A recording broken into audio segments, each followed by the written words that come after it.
To start with, can you forgive me for being in a wheelchair?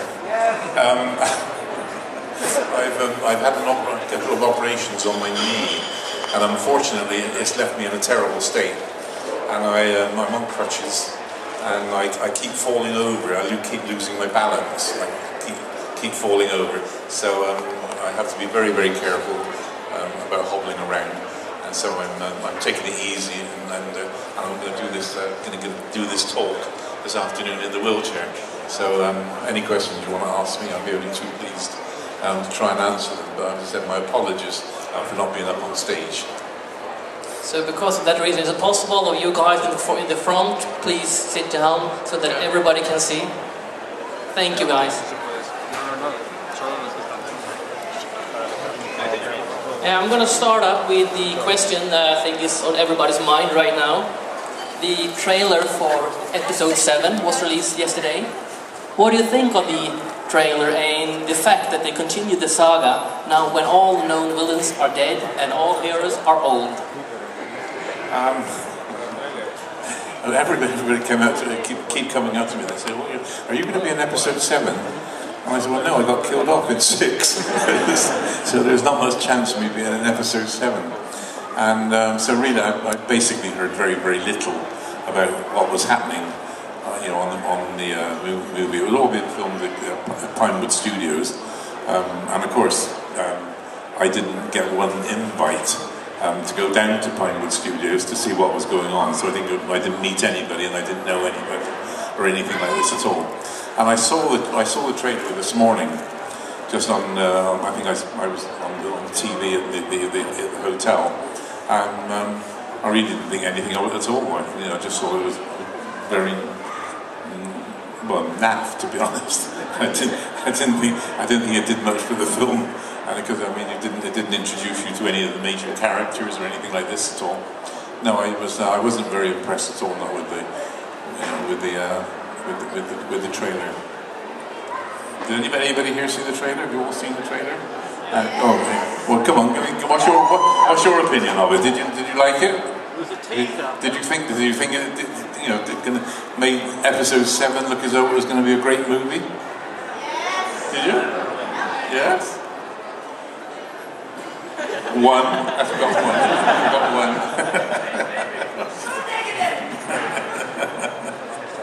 Yeah, go on, carry on. Yeah, as always, if anybody had a question, just raise your hand and I will be there, okay?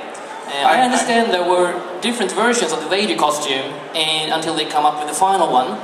Did you ever try one of these early rejected versions?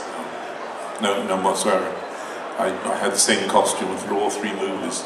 The only thing they did with me actually was we started Star Wars, and we had I think we had a very, very an opaque lens, and Lucas kept on saying, "I'm terribly sorry, but we didn't want to see anything of you whatsoever."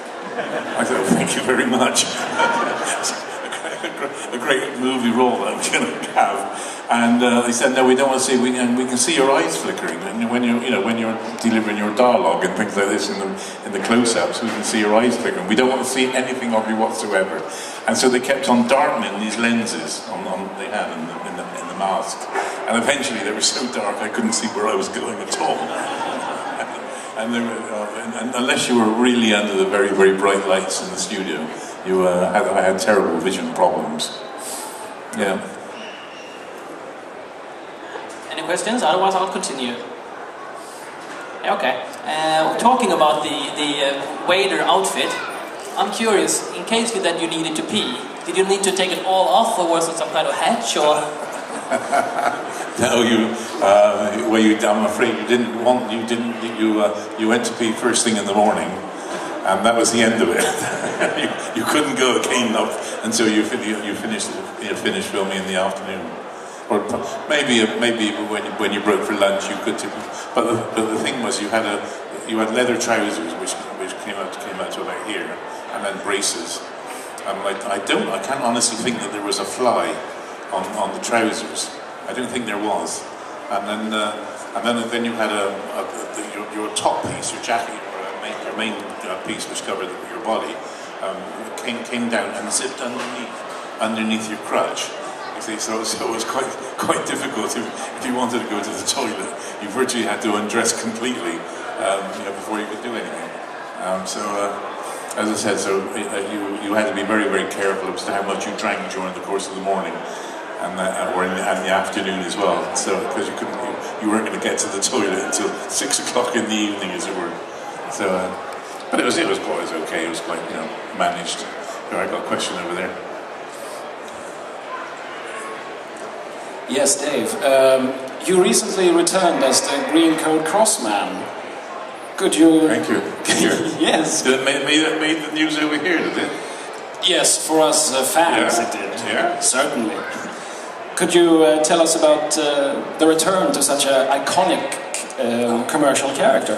Yeah, well, the Green Cross Code, I don't know whether you know or not, but I was the figurehead of the British government's Child Pedestrian Road Safety Campaign, which ran from 1976 through to 90. It was like 14 years of going around the schools and giving talks to children in schools all about road safety.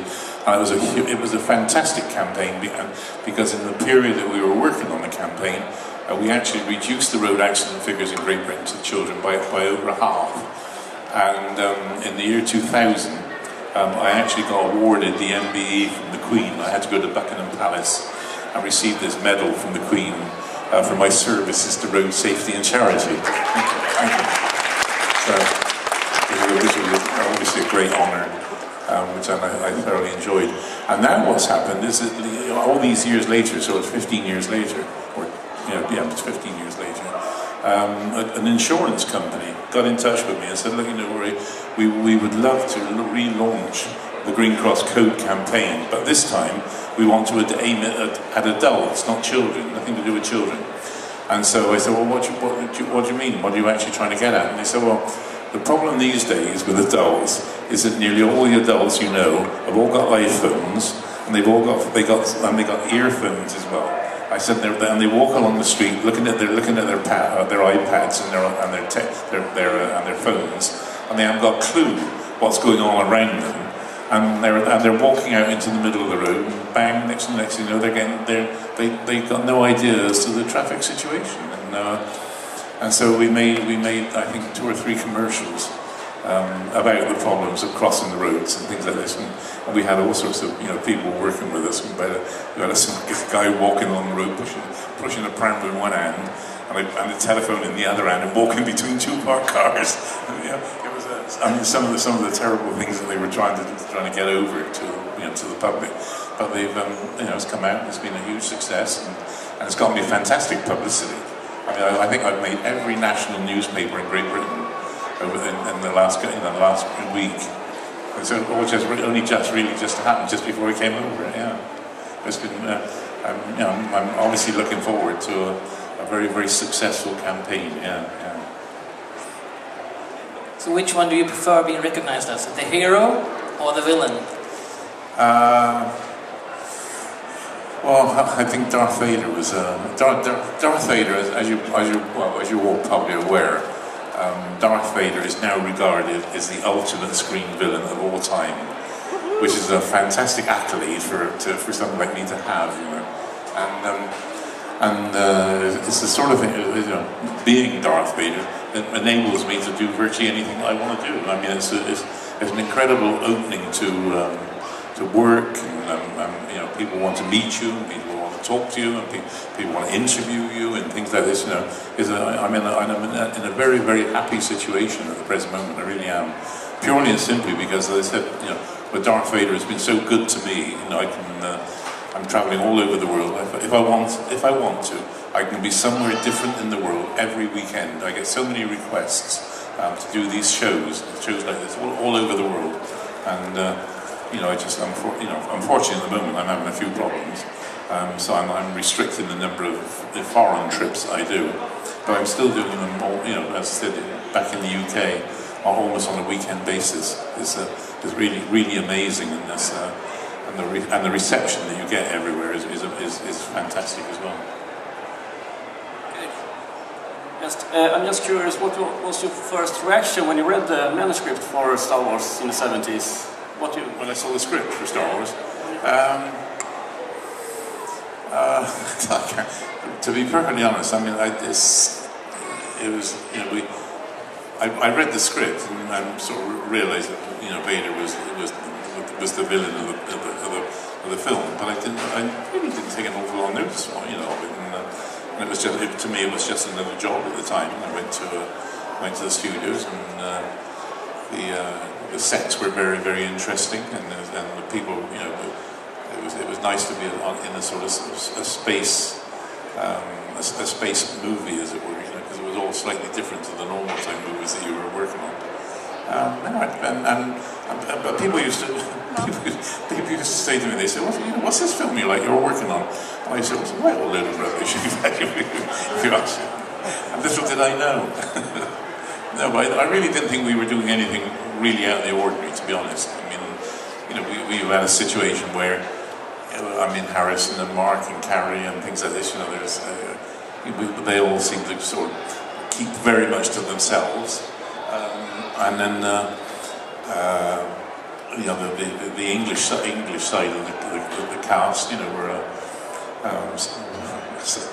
were a bit into themselves a little bit. I won't say whom, but I got on very well with Kenny, but not at all. I hardly saw anything of C-3PO. I didn't see much of him at all. I know it was an interesting film to work on, but nobody. I think anybody on the movie thought that Star Wars was going to do anything. It was going to be anything out of the ordinary. Little did we know. Is it true that you actually was offered the part as Chewbacca as well as Darth Vader? I was offered Chewbacca. Yeah, I was offered Chewbacca first. They said, would you be interested in playing? We got one of two parts that we'd like to offer you. And I said, what are the two parts? He said, well, the first character is a character called Chewbacca. And I said, what's that? He said, well, it's like a hairy gorilla that goes through the film on the side of the goodies. And all I could think of was 3 months in a gorilla skin. And I said, no. I said, what's the other one? And they said, well, the other one's the big villain of the film. Character called Darth Vader. I said, don't say any more, George. I'll have the villain's part. And that was it. And there was no question of it. On the other hand, I think obviously Peter Mayhew came in and made a wonderful job. Did a wonderful job of Chewbacca. I often think as to whether I would do the same, if I would have made the same sort of success of Chewbacca as we had them with Vader. It was quite an interesting choice to have. Yeah. I know I've got a question over here. How did you feel when you knew that they weren't going to use your voice? Well, the voice situation annoys me intensely. It really does. Because what actually happened is I did the voice all the way through all 3 movies, all right? And I learned all the dialogue, and I delivered all the dialogue. And I kept on saying to George, what are we going to do about the voice, George? Because everything I'm saying is coming through the mask. It's all from behind the mask. And I said, it's okay, all the other actors can hear me. And, they all get the gist of what we're doing. I said, but obviously it's no good for reproduction purposes, you see. And he said, oh, no, don't worry about this. He said, no, we'll go into the sound studios and re-record all your dialogue at the end of the movie, you see. So I automatically assumed that it was me that was going to go into the sound studios and re-record all the dialogue, do the dialogue properly in the studio situation. Anyway, what happened was they got to the end of the movie, and then of course there was a mad panic because they wanted to get back to America to get all the special effects that they wanted in the States. And when they chased back to America, they suddenly realised that they hadn't overdubbed my voice. I hadn't done the overdubbing of the voice, you see. And then of course it was too expensive to fly me all the way over to America to overdub Darth Vader's lines, which could have been done in sort of half an hour, as it were.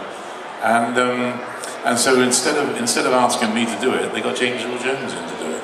And mind you, I think James Earl Jones did a wonderful job. And I've met him a couple of times, and he's a wonderful, wonderful guy. I like him very much. But I hate what's happened is that everybody thinks that they didn't use my voice because they didn't like my West Country accent, or my English accent, or whatever you like to call it. I'm actually from the West Country of England, a place called Bristol.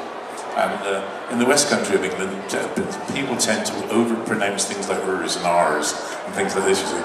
And I think they all thought I was going to go, oh, my dear, I'm going to be my lightsaber now, you know. And I said, no, I don't talk like that. You know, that's not the way I talk. You know, I like to think I'm fairly educated. You know, a Bristolian. I had a grammar school education and things like this. And I don't go around saying, "Or, my dear, I'm going to eat." No, but it really pisses me off, to be honest, excuse me, it pisses me off. As I said, that everybody seems to think that James Earl Jones did it because you know, they didn't like my voice. There was really nothing to do. He hadn't had the opportunity of doing the voice properly. Just a side note about that, because I saw a video clip that they spread from the behind the scenes, and they really say that it was partly because of the accent. So it's rude of them, I think, to say that when you explain this now. But another thing, did you make any... you mentioned Kenny, that you made a friendship with Kenny during the production. Did you... I mentioned what? That you made friends with Kenny during the production? Kenny, yeah. Did you have any other friendships that you... Well, Kenny, yeah. No, not really. I mean, it's, you met various people on the set, but there was no sort of after film friendships. I kept in touch with Kenny over the years. We've seen each other at conventions all around the world. But very rarely. I mean, Peter Mayhew was another English actor who used to live fairly close to where I live. What happened was he got himself tied up with a young lady and got married and went to live in America. So that was the end of sort of the association that I had with Peter Mayhew. Which was really the only other person that I had any association with in the movie. So it was only Kenny and Peter would have been the only two people that I did. Yeah. With the young, I mean, Carrie Fisher, Carrie, Mark, and Harrison. They used to keep very much to themselves. I've met Carrie a few times since. In fact, years ago, I was doing a stint at the London Palladium. I was playing a muscle man in a production at the London Palladium, and Carrie was in the South. I think it was a Debbie Reynolds show or something like this. Her mother was there as was the main character in the show. And but Carrie used to come on the very last scene, or the very last event within this program, and she used to come on and sing one song, you see. And I always remember we always used to stand in the wings, waiting for Carrie to sing her song, and waiting for her to finish her song. So it was the very last thing in the show, and we were all waiting for Carrie. She had a very high note to hit at the end of the song, and sort of 9 times out of 10, she never hit the note. We'd all stand on the side laughing our heads off, the struggle that she was trying to get to this high note. And I've seen Carrie quite a few times, since then, and I've seen her at different conventions and so on. She's always good, good friends when I see her. Were there a big difference to make the episode 5 and 6 when the first one was such a big success, and now you had a different director? Was the production different? No, I don't think so. I think it was just, we were riding on a crest of a wave. Star Wars came out, it was such a huge success, and then Empire Strikes Back came along. We had Irving Kershner directing, and he was a very interesting director to work with. I got on very, very well with them. I think Empire was a really good movie, and then of course we did Jedi after that, and that was with Richard Marquand. I didn't have much of an association with Richard Marquand, but it still turned out to be quite a good movie. So it's but it wasn't. I think the first one everybody got quite pally with each other. Although the Americans tended to keep themselves to themselves, in the main it was. The cast was primarily English, and they all used to keep together, and then you used to have Harrison, Mark, and Billy D. Williams. They kept themselves to themselves, but it just went on all the way through the 3 movies, like that. I know since Star Wars was such a big success, I know that when filming Return of the Jedi, you went under the name Blue Harvest. Just so people wouldn't know there was a new Star Wars film that was made. But when filming Return of the Empire, Did you have any code name for that as well? No, I didn't know anything. No, don't know anything about that at all. There was no name for that. No. Did you like the remakes of the first movies? And did you get pissed off that it took away in the end? It was, sorry? She wondered whether you liked the remakes of the first movies, and if you were upset when you were replaced in the end. I don't know anything about the remakes. What do you mean by the remakes?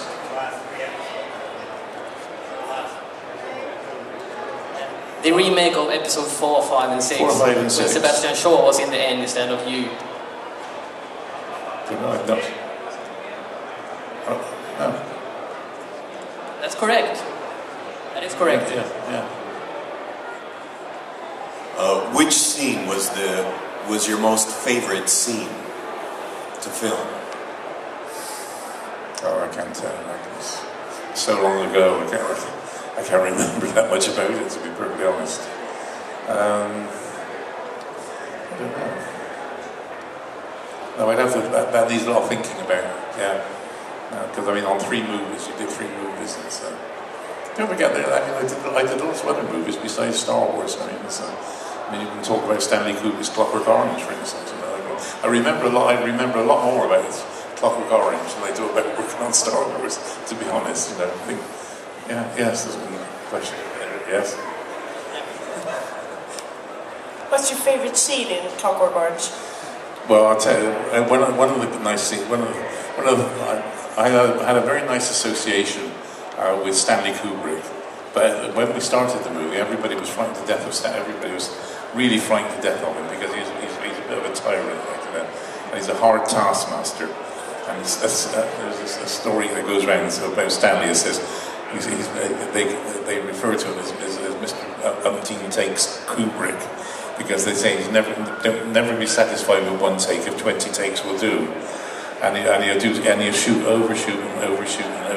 See, and so we were all a bit wary about how he was going to work, and he tended to, as I said, to do the scenes lots and lots of times. See. And then we got to a stage where I had he came up to me one day and he said, this is the scene where you're going to carry Patrick McGee down the stairs in his wheelchair. I said, pardon? He said, you have to carry this Patrick McGee down the stairs in his wheelchair. I said, oh, well, hang on. Whoa. I said, hang on a minute. I said, Patrick McGee must weigh at least like 180 pounds, like, you know. And I said, you want me to carry him down 3 flights of stairs? See? And I said, and then put him down on the floor, then wheel him into the table, and then hold a dialogue scene. He said, yes. I said, well, hang on a minute. I said, your name's not One Take Kubrick, is it? He said, and everybody, oh my God, he's called him One Take Kubrick, like, you know. And Stanley just turned around and said, he laughed, and he said, we'll do it as quick as we can. I think we did it in about six takes. But what I had to do, I had to take a wheelchair and then put the handles of the wheelchair over on my shoulders. Then I had to pull the wheelchair into myself, right? And then this actor, Patrick McGee, who was, as I said, he must have weighed about 160, 180 pounds. He would get up on a chair and then sit in the wheelchair facing away from me, and I'm holding the wheelchair it's already onto my shoulders, and I'm holding the wheelchair into myself tight. And now I got to walk down 3 flights of stairs, you see. And I get to the bottom of the stairs, lower him down onto the floor, wheel him into the table, and then sit at the table. And then there's a dialogue scene, you see. And I'm sat at the table, and by the time I've done all this, I sit at the table down and go, I'm trying to disguise the fact I'm out of breath and absolutely shattered. And I said to Stanley, I said, look, Stanley, I said, I'm not going to do this scene umpteen times, like, you know. And he said, don't worry. He said, we'll shoot it as quick as we can. I think we shot it about 5 or 6 times, you know. But as I said, every time I got to the table, it was like I'm sat at the table trying. We're supposed to be at supper, you know. And I'm sat at the table and I'm going.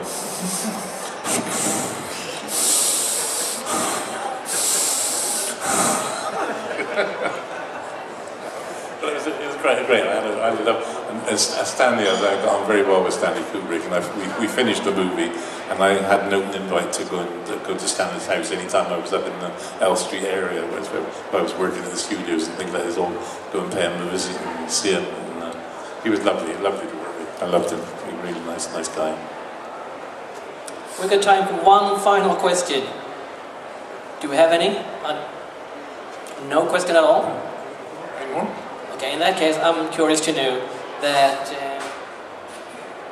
I know that you have won the British heavyweight weightlift title. Yeah, that's my early career. Yeah, I was a bodybuilder years ago when I was a boy. Well, not boy. When I was getting older, I got very interested in bodybuilding when I was about 17, 18.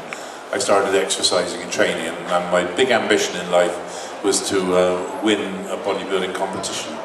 And so I trained and trained and trained, and I started entering what they call junior Mr. competitions to start with. And I was quite successful. I never actually won anything, but I was always like in the first second or third, something like this. And then, then of course, as I got older, so you then enter what they call the Mr. competitions, which is like over 18s, as it were. And then training went well, and I was getting progressively bigger and a bit more muscular. And I think that my biggest problem was I was 6'6", and I had to make so much weight to look proportionate as the smaller guys. The smaller guys only got on maybe 15, 20 pounds in body weight, and they look great. With me, I was having to put on 40, 50 pounds of weight, in order to look any good. But eventually, as I got good enough to be invited to enter the Mr. Universe contest, which I did. And then, thank you very much. Thank you very much. And then I think I got a bit despondent about bodybuilding competitions, and I changed over. I was getting quite strong at the time, so I changed over to competitive weightlifting, and I became the British heavyweight weightlifting champion. So I was very, very pleased with that. And I went to the European. I competed in the European Championships, and I competed in the World Weightlifting Championships. I had a very interesting career as a weightlifter, and then I opened up my own health studios and had my own weight training gymnasiums in London. And I finished up with I had an exercise consultancy in Harrods, which is one of the greatest stores in the world. I had an exercise consultancy in Harrods. I had a gymnasium at the Grosvenor House in Park Lane, which is one of the most